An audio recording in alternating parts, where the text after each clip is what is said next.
Hi, I'm MC Jessie. 大家好，讀你聽2.0。今日繼續讀 Miguel de Cervantes 嘅 Don Quixote， 讀到第47節。呢一節嘅名叫做 Of the strange manner in which Don Quixote of La Mancha was carried away enchanted, together with other remarkable incidents。承接上回啦，審判官就用咗佢嘅智謀，將所有嘅衝突紛爭咧都排解咗啦。咁去到最後咧，大家都要安置 Don Quixote， 即係覺得佢始終都係需要醫治嘅，佢始終都係神智初越嘅。於是乎咧就設計就將佢綁上呢個牛車，就話俾佢聽係帶佢去會佢嘅情人 Costa Jessie。而呢個 Don Quixote 佢最關心嘅就係會見佢嘅情人，同佢修好。咁所以咧佢亦都樂於上呢個牛車。咁新造喺呢一刻咧，同 Don Quixote 綁埋一齊咧，佢亦都束手無策，亦都只能夠聽從咧 Don Quixote 佢嘅指揮啦。而眾人咧就送佢哋兩位咧就翻去故鄉，希望揾醫生去醫治佢哋。我哋睇下呢一個送佢哋上路嘅過程咧，又會出現啲咩事？跟住我哋交俾 Costa 同大家讀嚟聽。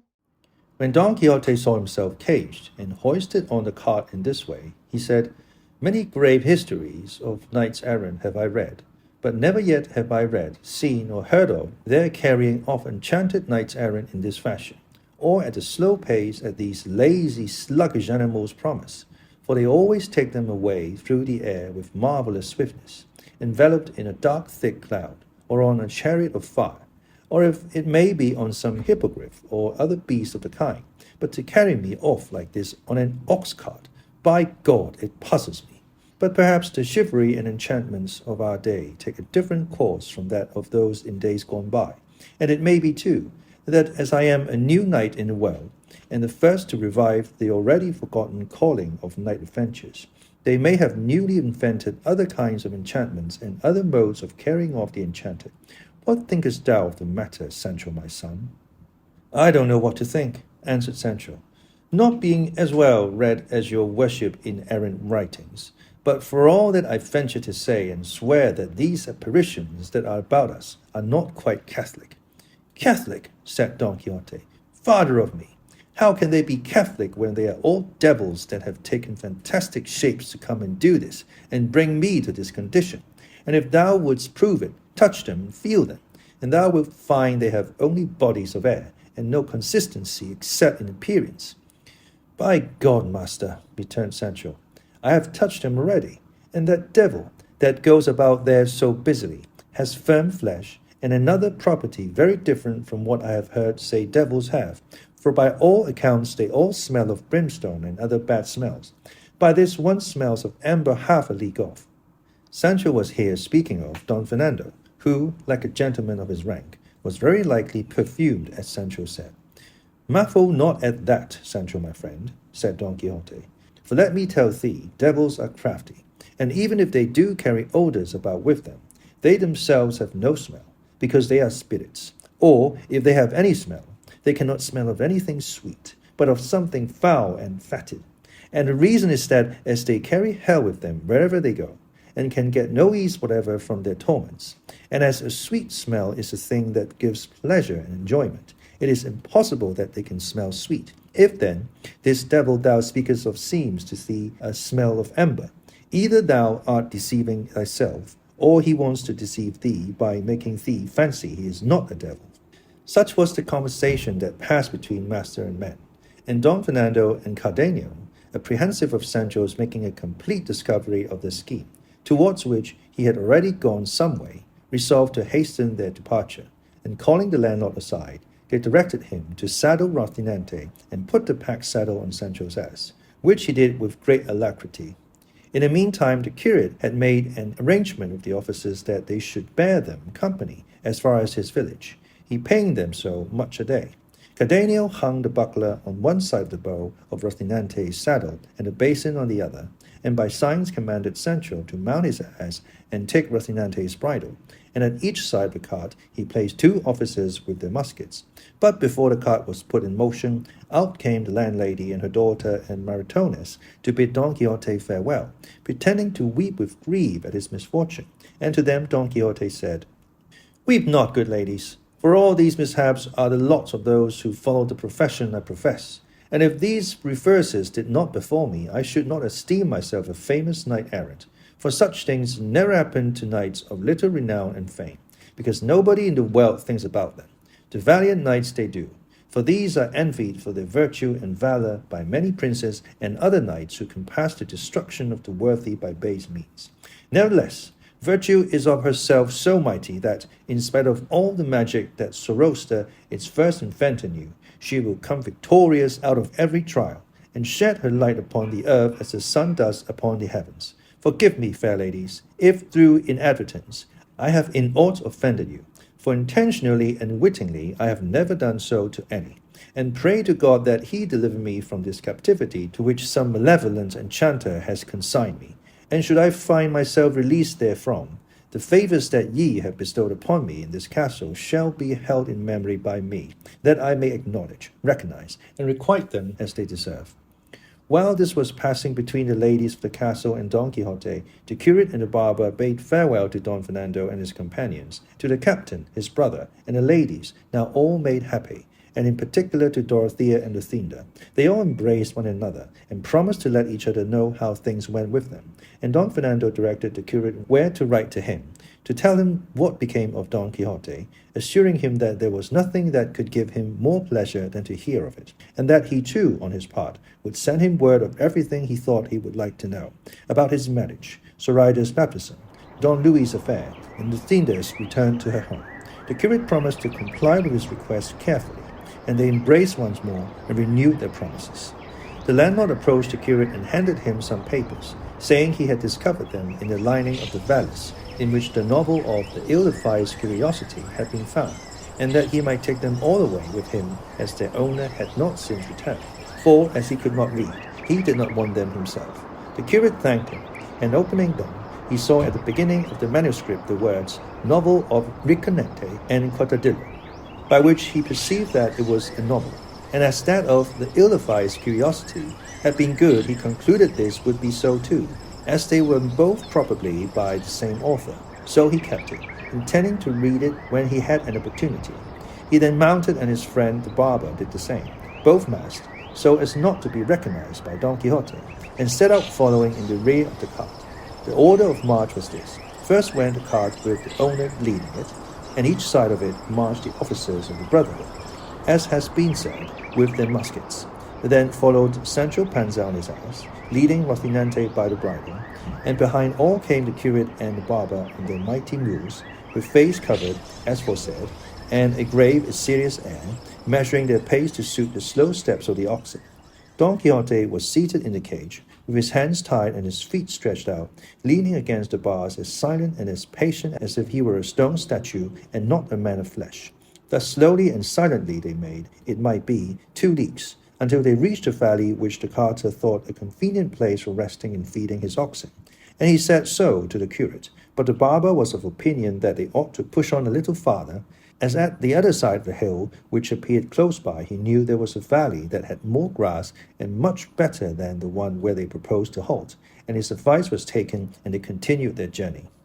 Just at that moment the curate, looking back, saw coming on behind them 6 or 7 mounted men, well found and equipped, who soon overtook them, for they were travelling, not at a sluggish, deliberate pace of oxen, but like men who rode cannon mules, and in haste to take their noontide rest as soon as possible at the inn, which was in sight not a league off. The quick travellers came up with the slow, and courteous salutations were exchanged, and one of the newcomers, who was, in fact, a canon of Toledo and master of the others who accompanied him, observing the regular order of the procession, the cart, the officers, Sancho, Rocinante, the curate and the barber, and above all, Don Quixote caged and confined, could not help asking what was the meaning of carrying the man in that fashion, though, from the badges of the officers, he already concluded that he must be some desperate highwayman or other malefactor, whose punishment fell within the jurisdiction of the Holy Brotherhood. One of the officers to whom he had put the question replied, "Let the gentleman himself tell you the meaning of his going this way, Signor, for we do not know." Don Quixote overheard the conversation and said, "Happily, gentlemen, you are first and learned in matters of errant chivalry, because if you are, I will tell you my misfortunes. If not, there is no good in my giving myself the trouble of relating them." But here the curate and the barber, seeing that the travellers were engaged in conversation with Don Quixote, came forward, in order to answer in such a way as to save the stratagem from being discovered. The canon, replying to Don Quixote, said, "In truth, brother, I know more about books of chivalry than I do about Philopando's element of logic. So, if that be all, you may safely tell me what you please." "In God's name, then, Signor," replied Don Quixote, "if that be so, I would have you know that I am held enchanted in this cage by the envy and fraud of wicked enchanters. For virtue is more persecuted by the wicked than loved by the good. I am a knight-errant, and not one of those whose names fame has never thought of immortalizing in her record, but of those who, in defiance and in spite of envy itself, and all the magicians that Persia, of Brahmins that India, or Gymnosophists that Ethiopia ever produced, will place their names in the temple of immortality, to serve as examples and patterns for ages to come, whereby knights-errant may see the footsteps in which they must tread if you would attain the summit and crowning point of honor in arms." "What Signor Don Quixote of La Mancha says," observed the curate, "is the truth, for he goes enchanted in this cart, not from any fault or sins of his, but because of the malevolence of those to whom virtue is odious and valor hateful. This, Signor, is the knight of the rueful countenance, if you have ever heard him named, whose valiant achievements and mighty deeds shall be written in lasting brass and imperishable marble, notwithstanding all the efforts of envy to obscure them and malice to hide them." When the canon heard both the prisoner and the man who was at liberty talk in such a strain, he was ready to cross himself in his astonishment, and could not make out what had befallen him, and all his attendants were in the same state of amazement. At this point, Sancho Panza, who had drawn near to hear the conversation, said, in order to make everything plain, "Well, sirs, you may like or dislike what I am going to say, but the fact of the matter is, my master, Don Quixote, is just as much enchanted as my mother. He is in his full senses, he eats and he drinks, and he has his calls like other men, and as he had yesterday, before they caged him. And if that's the case, what do they mean by wanting me to believe that he is enchanted? For I have heard many a one say that enchanted people neither eat, nor sleep, nor talk, and my master, if you don't stop him, will talk more than 30 lawyers." Then, turning to the curate, he exclaimed, "Ah, Signor Curate, do you think I don't know you? Do you think I don't guess and see the drift of these new enchantments? Well then, I can tell you I know you, for all your face is covered, and I can tell you I am up to you, however you may hide your tricks. After all, where envy reigns, virtue cannot live, and where there is niggardliness, there can be no liberality. I'll betide the devil. If it had not been your worship, my master would be married to the Princess Micomicona this minute, and I should be a count at least, for no less was to be expected, as well from the goodness of my master, him of the rueful countenance, as from the greatness of my services. But I see now how true it is what they say in these parts, that the wheel of fortune turns faster than a mill wheel, and that those who were up yesterday are down today. I'm sorry for my wife and children, for when they might fairly and reasonably expect to see their father return to them a governor or viceroy of some island or kingdom, they will see him come home a horseboy. I have said all this, Signor Curate, only to urge your paternity to lay your conscience, your ill treatment of my master, and have a care that God does not call you to account in another life for making a prisoner of him in this way, and charge against you all the succors and good deeds that my Lord Don Quixote leaves undone while he is shut up." "Trim those lambs there," exclaimed the barber at this. "So you are the same fraternity as your master too, Sancho? By God, I begin to see that you will have to keep him company in the cage, and be enchanted like him for having caught some of his humour and chivalry. It was an evil hour when you let yourself be got with child by his promises, and that island you longed so much for found its way into your head." "I'm not with child by anyone," returned Sancho, "nor am I a man to let myself be got with child, if it was by the king himself. Though I am poor, I am an old Christian, and I owe nothing to nobody. And if I long for an island, other people long for worse. Each of us is the son of his own works, and being a man, I may come to be pope, not to say governor of an island, especially as my master may win so many that he will not know whom to give them to. Mind how you talk, Master Barber, for shaving is not everything, and there is some difference between Peter and Peter. I say this because we all know one another, and it will not do to throw false dice with me. And as to the enchantment of my master, God knows the truth. Leave it as it is. It only makes it worse to stir it.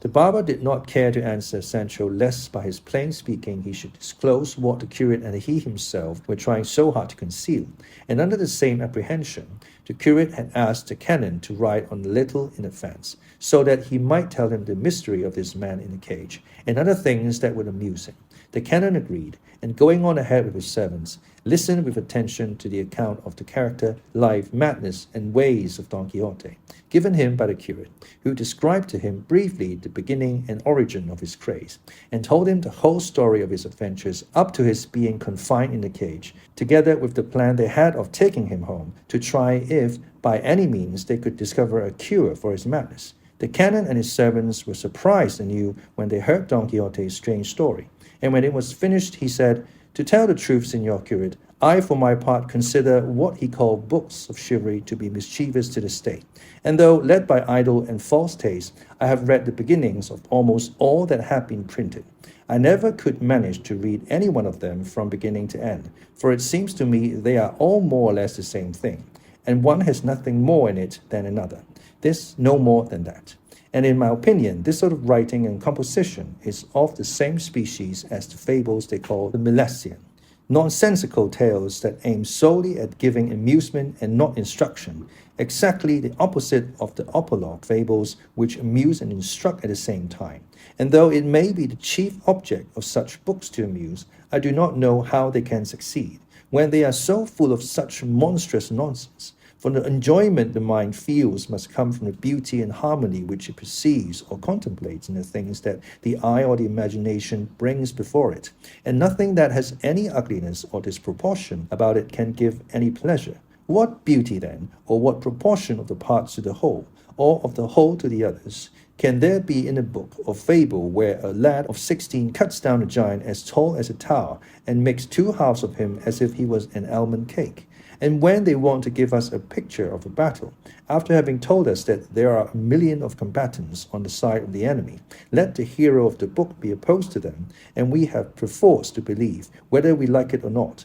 that the said knight wins the victory by the single might of his strong arm. And then what shall we say of the facility with which a born queen or empress will give herself over into the arms of some unknown wandering knight? What mind that is not wholly barbarous and uncultured can find pleasure in reading of how a great tower full of knights sails away across the sea like a ship with a fair wind, and will be tonight in Lombardy, and tomorrow morning in the land of Prester John of the Indies, or some other that Ptolemy never described nor Marco Polo saw? And if, in answer to this, I am told that the authors of books of the kind write them as fiction, and therefore are not bound to regard niceties of truth, I would reply that fiction is all the better the more it looks like truth, and gives the more pleasure the more probability and possibility there is about it. Plots in fiction should be wedded to the understanding of the reader, and be constructed in such a way that, reconciling impossibilities, smoothing over difficulties, keeping the mind on the alert, they may surprise, interest, divert, and entertain, so that wonder and delight joined may keep pace one with the other, all which he will fail to effect who shuns verisimilitude and truth to nature, wherein lies perfection of writing. I have never yet seen any book of chivalry that puts together a connected plot complete in all its numbers, so that the middle agrees with the beginning, and the end with the beginning and middle. On the contrary, they construct them with such a multitude of members that it seems as though they meant to produce a chimera or monster rather than a well-proportioned figure. And besides all this, they are harsh in their style, incredible in their achievements, licentious in their armors, uncouth in their courtly speeches, prolix in their battles, silly in their arguments, absurd in their travels, and, in short, wanting in everything like intelligent art, for which reason they deserve to be banished from the Christian commonwealth as a worthless breed. The curate listened to him attentively and felt that he was a man of sound understanding, and that there was good reason in what he said. So he told them that, being of the same opinion himself, and bearing a grudge to books of chivalry, he had burned all Don Quixotes, which were many, and gave him an account of the scrutiny he had made of them, and of those he had condemned to the flames and those he had spared, with which the canon was not a little amused, adding that though he had said so much in condemnation of these books, still he found one good thing in them, and that was the opportunity they afforded to a gifted intellect for displaying itself, for they presented a wide and spacious field over which the pen might range freely, describing shipwrecks, tempests, combats, battles, portraying a valiant captain with all the qualifications requisite to make one, showing him sagacious in foreseeing the wiles of the enemy, eloquent in speech to encourage or restrain his soldiers, ripe in counsel, rapid in resolve, as bold in bidding his time as in pressing the attack, now picturing some sad tragic instant, now some joyful and unexpected event, here a beauteous lady, virtuous, wise, and modest, there a Christian knight, brave and gentle, here a lawless, barbarous braggart, there a courteous prince, gallant and gracious, setting forth the devotion and loyalty of vassals, the greatness and generosity of nobles. Or again, said he, the author may show himself to be an astronomer, or a skilled cosmographer, or musician, or one versed in affairs of state, and sometimes he will have a chance of coming forward as a magician if he likes. He can set forth the craftiness of Ulysses, the piety of Aeneas, the valor of Achilles, the misfortunes of Hector, the treachery of Sinon, the friendship of Euryalus, the generosity of Alexander, the boldness of Caesar, the clemency and truth of Trajan, the fidelity of Cyrus, the wisdom of Cato, and in short all the faculties that serve to make an illustrious man perfect, now uniting them in one individual, again distributing them among many. And if this be done with charm of style and ingenious invention, aiming at the truth as much as possible, he will assuredly weave a web of bright and varied threads that, when finished, will display such perfection and beauty that it will attain the worthiest object any writing can seek, which, as I said before, is to give instruction and pleasure combined, for the unrestricted range of these books enables the author to show his powers, epic, lyric, tragic, or comic, and all the moods the sweet and winning arts of poesy and oratory are capable of, for the epic may be written in prose just as well as in verse. 唔該晒 Costa。好，呢一節讀到嚟呢度，途中咧就又出現咗一班人馬啦。咁帶頭嘅都係一個牧師嚟嘅，都似乎係有啲權勢嘅。咁佢咧就見到Don Quixote被韞咗喺牛車度，上前問個究竟啦。先前嘅 curate 啦 Daniel 佢哋咧都有啲緊張嘅，因為佢哋唔想佢哋隱藏身份咧押送Don Quixote呢件事情敗露啦，唔想俾Don Quixote知道啦。咁佢都上前咧去解釋，之後咧就同呢個法政牧師講啦，就係話因為咧睇咗太多呢啲咁嘅書啦，而啲書咧係一啲意義都冇嘅。喺我哋呢個天主教嘅世界入面咧，都係多餘嘅，因為實在太過不切實際啦嚇。即係簡單嚟講，即係話佢不切實際啦，太多幻想啦。其實喺呢個位咧，佢真真正正講翻故事整個故事嘅最根本，就係去討論呢啲咁樣嘅騎士精神、遊俠精神，佢嘅底裏、佢嘅 essence、佢嘅精髓係乜嘢，而亦都透過呢個法政牧師佢嘅介入咧，亦都話俾你聽嚇。雖然係咁，但係另一方面咧，佢又有佢嘅好喎。